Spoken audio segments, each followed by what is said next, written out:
జై శ్రీరామ్.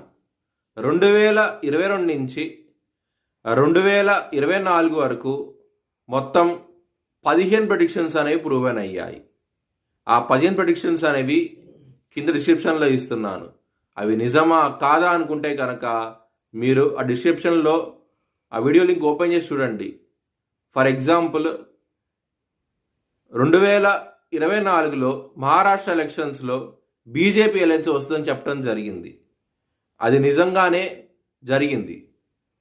మహారాష్ట్ర ఎలక్షన్స్లో BJP alliance రావడం జరిగింది.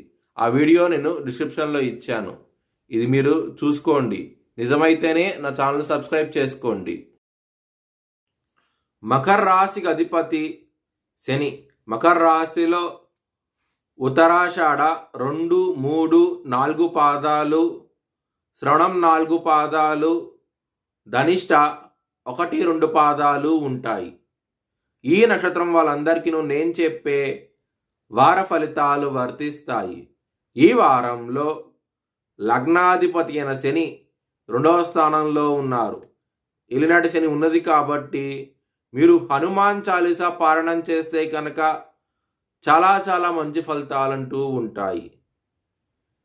సప్తమంలో కుజుడు వక్రించి నీచబడి ఉన్నారు.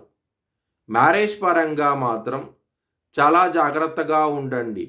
గొడవలయ్యే అవకాశాలు ఎక్కువగా ఉన్నాయి. ఒకవేళ మీ జన్మ జాతకంలో కనుక దశలు, అంతర్దశలు, సప్తమాధిపతి యోగించకుండా ఉంటే గనక ఈ వారంలో ఖచ్చితంగా గొడవలనేవి చాలా పెద్దగా ఉంటాయి. ముఖ్యంగా ఆడవాళ్ళతో ఇబ్బంది పడే అవకాశం ఎక్కువగా ఉన్నది. మగవాళ్ళు అవుతే గనక కొంచెం జాగ్రత్త అంటూ ఎక్కువ తీసుకోండి. ముఖ్యంగా 3వ వ్యక్తి మూలంగా భార్యాభర్తల మధ్య గొడవలయ్యే అవకాశాలు ఎక్కువగా ఉన్నాయి. హనుమాన్ చాలీసా పారాయణం చేయండి మరియు సుబ్రహ్మణ్య అష్టకాన్ని చదవండి. మీకు చాలా చాలా మంచి ఫలితాలంటూ ఉంటాయి. కెరియర్ పరంగా మాత్రం అంత అనుకూలంగా లేదు మీకు. ఈ వారంలో జాబ్ చేంజ్ అవ్వకండి. ఇబ్బంది పడే అవకాశాలు ఎక్కువగా ఉన్నాయి. విదేశాలు వెళ్ళాలనుకుంటే కనుక ఈ వారం అనేది చాలా అనుకూలంగా ఉండబోతోంది.